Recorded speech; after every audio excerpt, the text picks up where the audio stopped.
Welcome to Archaeologists Behaving Badly. I'm Belle. I'm Raquel. And today we have a guest on... Our first guest. Yeah, episode 11. The amazing, the fabulous Adam Ford. Thank you so much for having me, girls. That's brilliant. I feel like it's coming home to see my daughters. No, it's really good. And thank you for all your work that you've been doing, promoting archaeology online. Yeah, Sort of. Kind of. Well, in a bad way, but promoting it. well, we're trying. Yeah. No, it's really awesome. So glad that you're back. You've been away for so long. Yeah. And we just also haven't seen you. Yeah, I remember you wanted me to do something in January, and I said, I think I'm going back, and you went, I'm sorry, that just doesn't work for us. And I'm like, I'm sorry, the Kingdom of Saudi Arabia doesn't care. Fair enough. But it's good. It's good to find the time, because I will be buggering off again soon, and I won't be back until August, and then I'm gone again until Christmas, and then At some point, we're just going to have to come and visit. yeah you've got to come over. Yeah. It will blow your minds. Well, you've been in Saudi Arabia for context, so... Yes, that's right. So I've been working there for the last, on and off for the last 6 months. Mm-hmm. And so it's an ongoing project. It's been going for at least another 7 years, probably ongoing for, another 10, 15 years. It's in the northwest of Saudi Arabia, in a place called Al Ula. Mm-hmm. And it's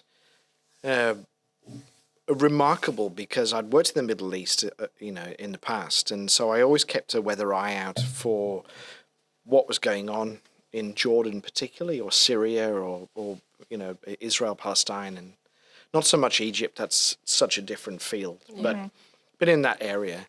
And when I started researching about Al Ula, and I saw all the archaeological sites, saw Hegra, which looks very much like Petra, and I thought, how come I didn't know about this? How come no one knows about this? I mean, we're in the field.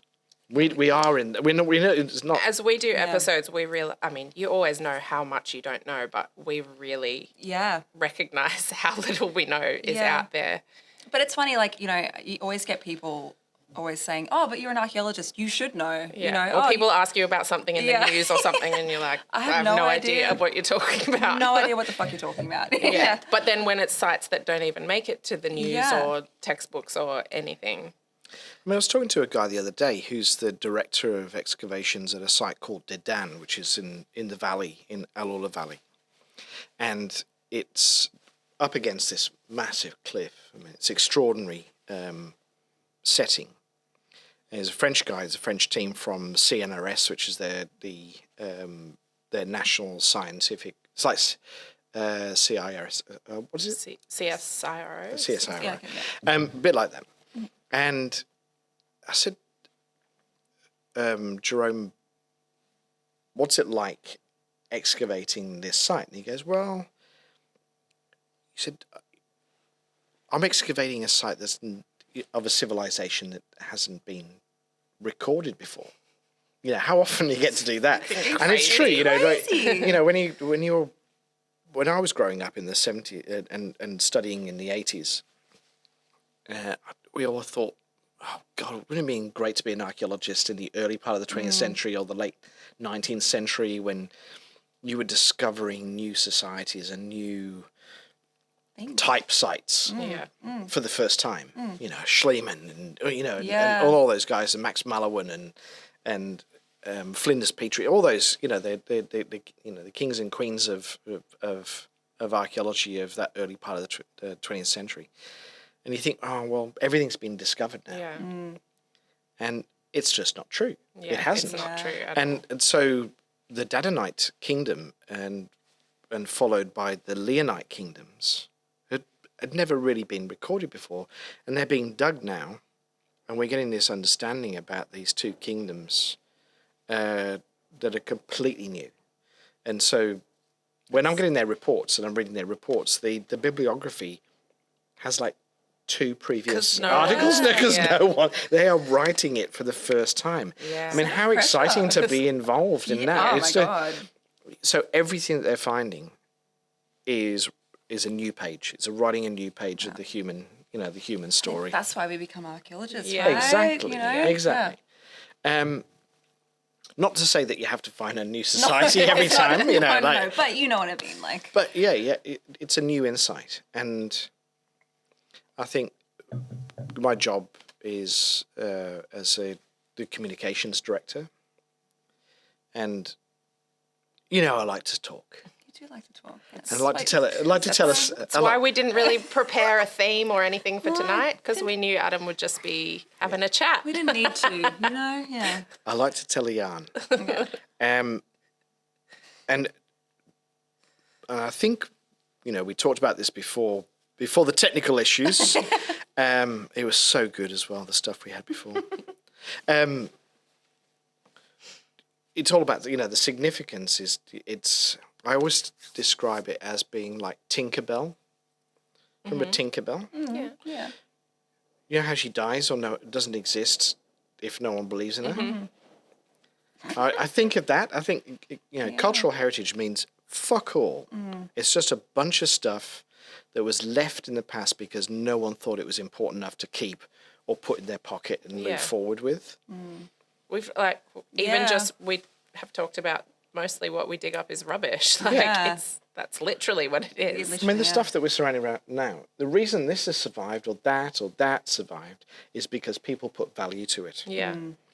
And they will work hard to find it if it's lost, or they will nurture it or make sure it's looked after. So the stuff that we're digging up is the stuff that no one really thought was worthy of the effort to either relocate, refind if they'd lost it, or otherwise just walk away from it. However, it does have value because it has this ability to tell stories, and its ability to tell the story of how we get to where we are now. And in Saudi Arabia, until very recently, it was very discouraged to study or consider any heritage prior to Islam, so prior to the 7th century. Yeah. And that was, anything before then was by people who were heathen, who were non-believers, or unenlightened, basically. Unenlightened because they hadn't seen the light that Muhammad the Prophet had experienced and then pushed forward after his revelations in like the 628 or whatever it was. So anything prior to that revelation was actively discouraged from being studied, was not considered significant. Mm-hmm.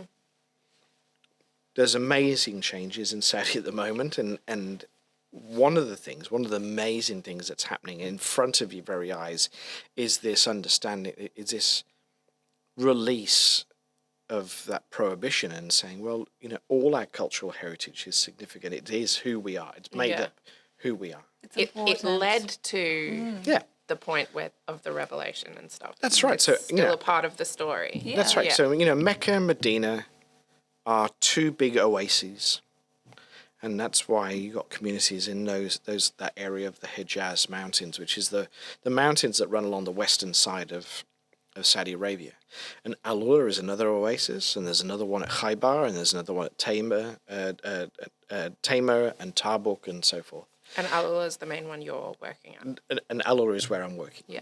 And so prior to Islam, this valley and this oasis was pivotal and an important location along the incense road that brought frankincense and myrrh from the Wadi Hadramat in Oman and Yemen, and brought it up to then go either to Babylon and Mesopotamia, to Egypt, or to the classical world of the Mediterranean. And so Al-Ula and any of those oases became rich by exacting tithes or taxes or providing food and water and stuff for these camel caravans.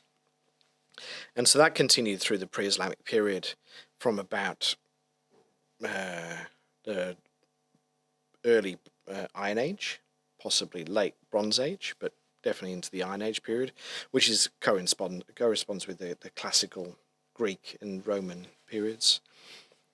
And then as the sea trade picked up and so the land trade dropped off, then it became the pilgrimage route. So it was the main north-south route from Damascus for pilgrims traveling to Mecca.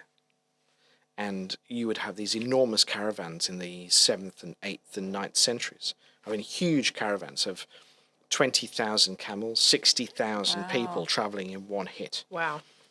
So, they would come into the Al-Ula Valley and settle there for a little while to get food and water. And it was the most southern point that people had their worldly goods and their outer clothes. So they would change into their single sheet and their ceremonial garb that they wear when they go down for the cleansing and so forth, a part of the Hajj. And so they would pay people to look after their kit while they did that, and then they come back and pick it up, and then they go off again. And so I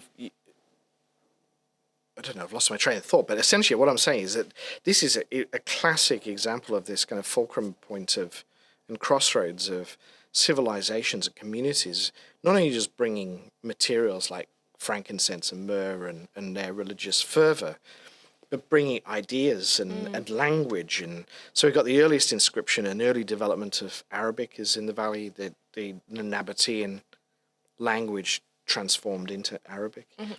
We've got art and craft and wonderful, like just awesome. Coming together. Yeah. And this is being discovered for the first time.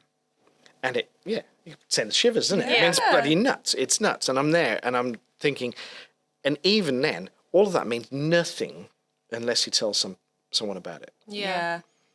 So what it comes back to after a long-winded, what a surprise, is that you guys doing this is contributing to the value of cultural heritage.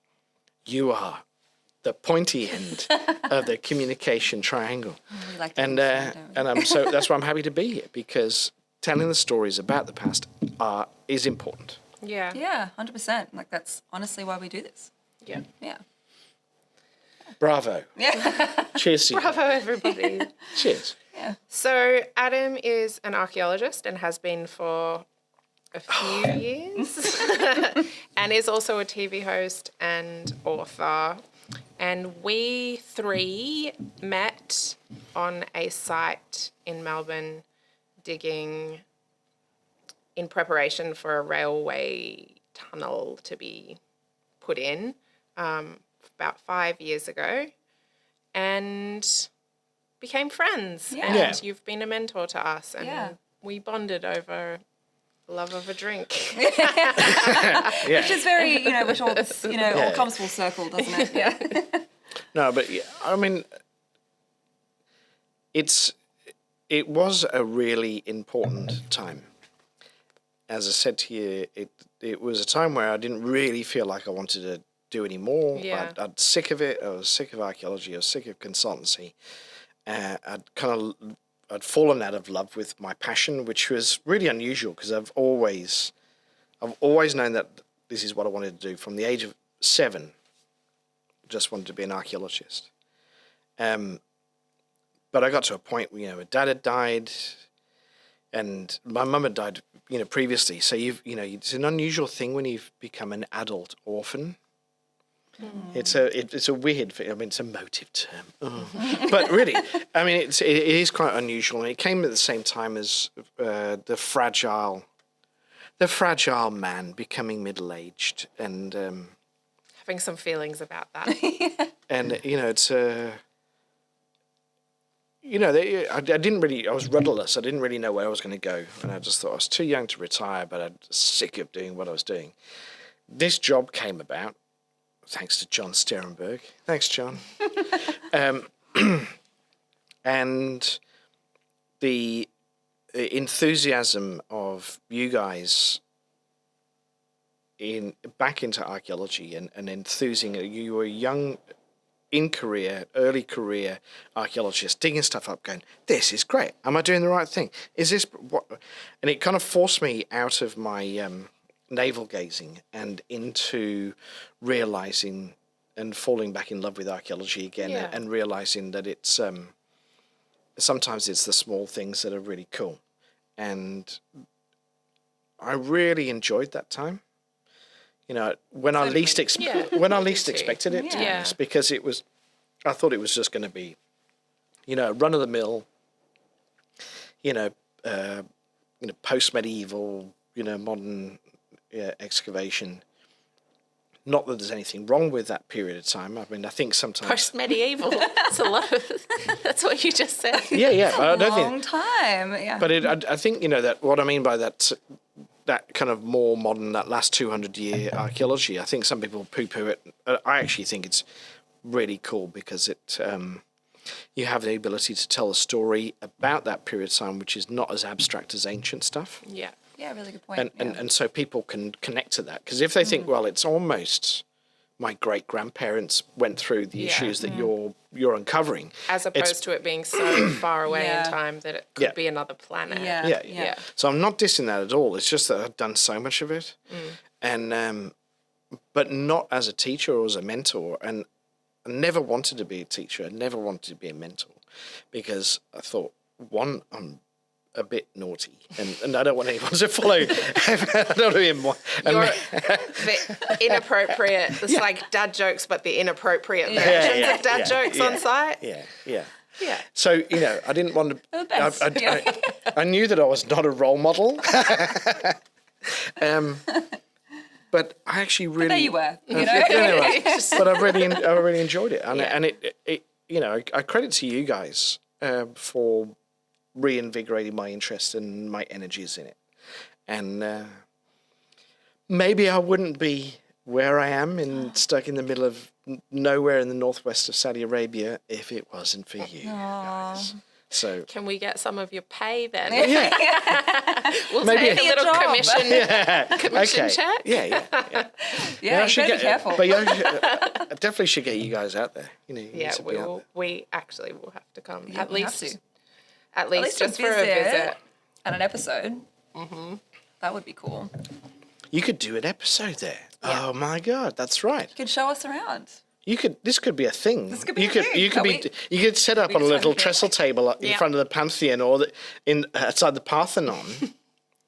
Yeah, brilliant. Yeah. I like that. Make it happen. What do you think? Make it happen, Yeah, guys. we will. Yeah. Anyway, so I guess as I get older, really old, I am becoming more philosophical about what archaeology means and everything. There was a lot of period of time where I thought it meant bugger all. Yeah. It was just something I enjoyed, and that's okay. But now I actually think there's a lot to it. There's a lot of stuff to it. So, and it matters to me that it means different things to different people, and it doesn't have to be academic. It doesn't have to be how I feel about it. I think maybe just asking you about one of your favorite sites you've ever worked on, or if you have any ridiculous, debaucherous stories that can be told. Yeah, because that's what we're trying to We're trying to get people to send in some stories, some juicy stories. Just because we know crazy stuff happens on field work. Yeah, And not just, not just the usual misogynistic stuff. the Me Too thing. No. just like Just crazy stories. wild like circumstances wild- or Like the time I almost died. Almost Yeah, was killed. those kind of yeah, stories. Those stories. So, 1990, Saddam Hussein had invaded Kuwait. He was also firing Scud missiles over into Israel. What is a Scud missile? Scud missile is quite a rudimentary, basic missile launching thing, but it's big. So it was launching lumps of metal the size of a VW combi bus, and they were landing in Israel. They didn't have any warheads on them per se at that time, But they did damage. but they did damage, and they pissed off the Israelis, and they were going to walk across Jordan with the Israeli Defense Force and give Saddam Hussein a slap, justifiably. And unfortunately, where we were digging on this PPNA, pre-pottery Neolithic A site in the Wadi Fadan, was the best way of getting from the Jordan Valley up onto the escarpment. And so we were going to be like a squishy, nerdy speed bump for the Israeli army as they just drove their tanks over us. And so it was getting a bit edgy. And at night there were the Israelis were up against the Jordanian border there where we were, and no one else was there. It was kind of like a zone that you had to get special permission to work and live. And one weekend we'd gone for a bit of rest and recuperation down to Aqaba on the Red Sea, and we were driving back late at night, and the bus that we were in broke down, and we were right next to the border. So the Israelis had obviously seen that some vehicle had stopped near the border. How many of you were there? Oh, it was probably about 12 of us, I guess, in this little bus. Americans as well as Europeans in the group, and there was an anti-American feeling was running pretty high, and pro-Saddam feeling was running pretty high in Jordan at that time. So we were stuck at night. There was a full moon. I remember it clearly, but I also remember that the Israelis had clustered onto the border trying to work out who we were and what we were doing, and they had all their munitions and armaments pointing at us. And then their helicopter gunships came and started circling us, and there was just searchlights. It was like some kind of strange, quite terrifying movie that you were involved in. And but we kind of thought, oh, nothing's going to happen to us because we're archaeologists. We're all cuddly, wuddly nerds. No one shoots nerds. No one kills nerds. And then the Jordanians turned up, and they were furious, and they were, Jordanians are normally the politest people in the world, or Arabs generally. And these guys were pretty angry. And I don't know quite what they were angry about. I think they were just nervous. The whole situation at that time was really, really precarious. Anyway, we were ordered off the bus and marched into the desert in the dark. And all the guys surrounded us with machine guns, and they said, and then one guy just said, "Get on your knees." And we all kind of thought, this is it. This is it. So we kind of like, and you think that you're going to run away and squeal or try and escape and do the kind of the hero thing, but you don't. You just do exactly as you're told, and I think Accept your fate. you accept your fate. It's weird, but mentally you just think, oh, it's like you go, and we all kind of looked at each other. What's going on, because the Jordanians had been a bit angry there was a bunch of Americans on the bus anyway. They'd got our passports, and they were like, helicopter gunships flying overhead, the clatter of the noise and everything like that. They were freaking out. They were freaking the Jordanians guys out. And we slowly kind of sunk to our knees, and one guy just kind of did this, put his hand on. We thought we were just going to be shot in the back of the neck or something. And the guy in charge, the Jordanian guy, goes, "Oh, no. No, sorry. English terrible. What I meant to say was just sit down, take a weight off your knees, not get on your knees. Oh, I'm really sorry." And we're like, "You fucking bastard." Meanwhile, someone's like, "I've soiled myself." wet hands. Like So- life flash before their eyes, So that was an interesting time. We kind of laughed about it later. Much later. But there's other stuff. I mean, I think working in remote areas is always really interesting. Working with When you're sort of locked in with a group of people Yeah. in a really remote area. And and things can go bad really quickly. You know how you can work on a site and everything works really well, and then you can work on a site where something is not quite in sync. Often, supervisor or director is just not quite, and everything falls apart, and it becomes toxic really quickly. And there was one site I worked on, the first one in the Middle East that I worked on, and it was really hot. It was the wrong time of year to be in the Jordan Valley. It was like July. It was just 50 degrees. It was awful. Too much. And That's a few too many degrees for That's a me. few too many. Yeah. And, we were working on this beautiful sites. They're amazing archaeology. But the director was an idiot and hadn't provided us any... Quietly. Oh, he's a complete dick. And so we would sitting around the fire one night having a bit of a laugh and a joke.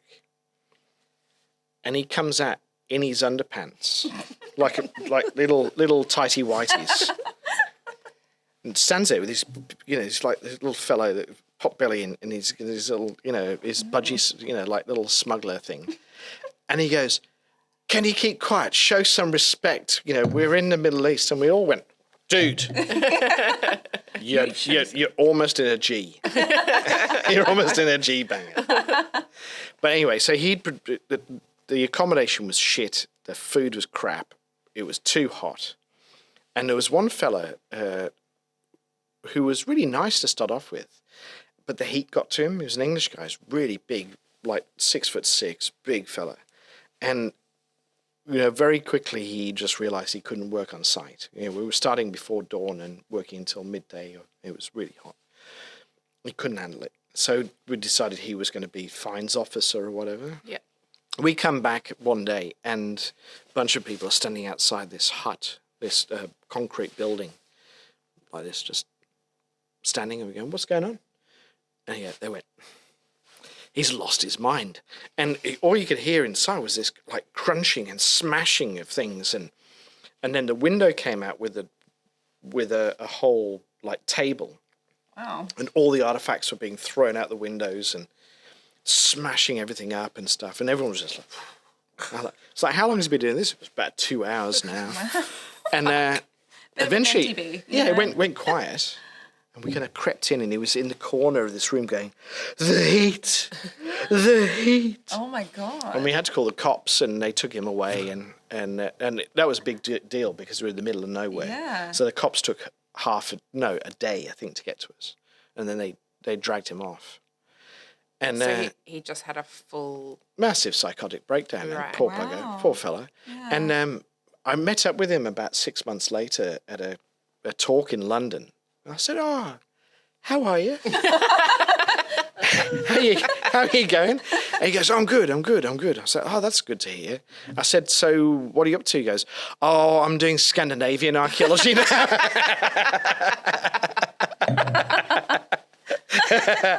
I said, just as well. But yeah, so Yeah, they work in cold. yeah. I've seen some like photos like on Instagram of some like archaeology happening there, and it's snowing and it gets fucking cold up there. Like I've worked on sites where we had to brush the site, get the snow off the site before we started fuck that. with big brooms. Yeah. But you can always put clothes on. That's true. Yeah. Actually, I much prefer working in winter than I do in summer. Yeah. Do you remember in Bendigo there was a time where, because I'm terrible in the heat, I'm built for the cold. Oh yeah. And I think I was like standing over with my hands on my knees, or I can't remember what I was doing, and you came and you were just like, "Go and get in the crib shed. Yeah. You're about to Yeah. pass out." Yeah. You were trying to draw, or you're scoping out how to draw the walls of that big cellar. Yeah. And it was a hot day, and kind of Get walked up. trapped in the heat. Well, as and because the whole site was this like baked clay It was pale, surface, wasn't it? Yeah, and so it would just reflect Radiate. Yeah. It and was hot. radiate the heat. It was really hot. Also, I'm a weakling in the heat, and yeah. I just need to say, I think, Belle, you probably should just go in now. In you go. Okay. It's pretty hot here, man. Like, Like it can get pretty hot. Like Yeah. not 50 degrees, but still. So where I'm working at the moment, Yeah, the true. big seasons are between September and April. So that's the cold. That's autumn, winter, spring, and the weather's beautiful. You know, you kind of think that Arabia is going to be hot all the time, but no, it's stunning. So you'd get down to single figures at night, Oh, okay. 4, 5, 6 degrees at night, and then you'd have days where it could be, and it's all mostly clear. You know, of course, there's not much rain, but mid-teens up to early 20s, and it's clear and it's very dry. It's very, very dry. That's So so it's not what I expected. it's so easy. I mean, they're building a ski resort to about 4 hours north of us In Saudi Arabia. in Saudi Arabia, called As you called Trojena. So it's part of that huge giga project of NEOM. Oh, You've okay, heard of yeah, NEOM, and yeah, I have, the yeah. line, that Yeah. really long, crazy, Yeah. crazy city.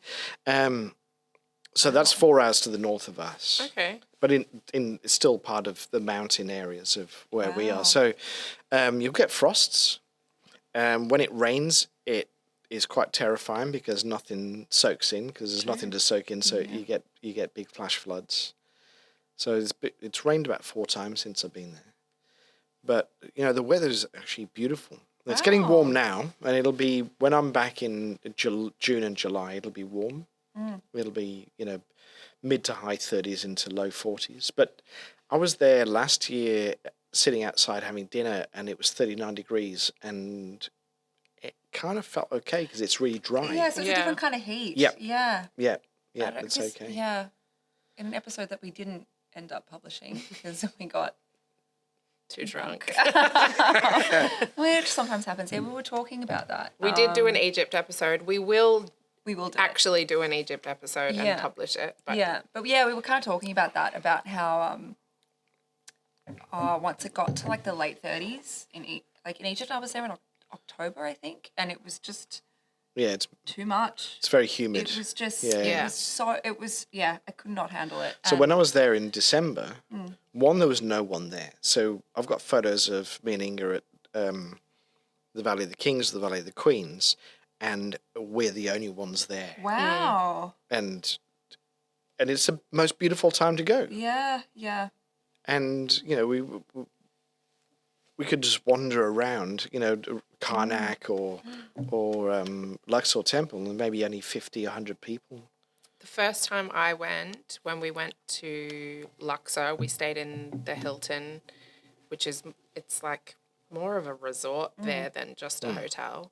And we were the only people there That's nuts. crazy. with these Also like creepy.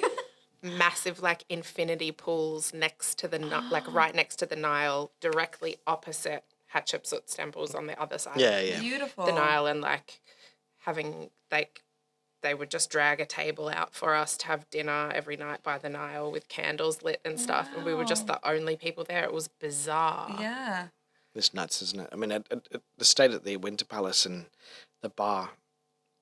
Everything's very old and still old at the Winter Palace, and the bar is where Carter and Carnarvon Yeah. would have been, where Agatha Christie, she wrote Death of the Nile while she was staying at the Winter Palace. Yeah. And I'm sitting there going, I'm losing my mind sitting there, possibly because I was on my 4th martini. But it's, there's places where it's not just the ancient history, it's the history of archaeology and archaeological researchers is just so thick there. I love it. So alternative, completely different to what's happening in Alula, because everything's so new. Yeah. The team I work with, the archaeology team and the conservation team, we're just breaking ground every single day. Everything So is new. exciting. That's so exciting. Everything is new. And there's lots of places around the world that have got amazing archaeology like that. But what we have uniquely is that we've got this amazing archaeology, but we've also got a client, which is the Kingdom of Saudi Arabia, who has decided and realize that the cultural heritage is the main focus.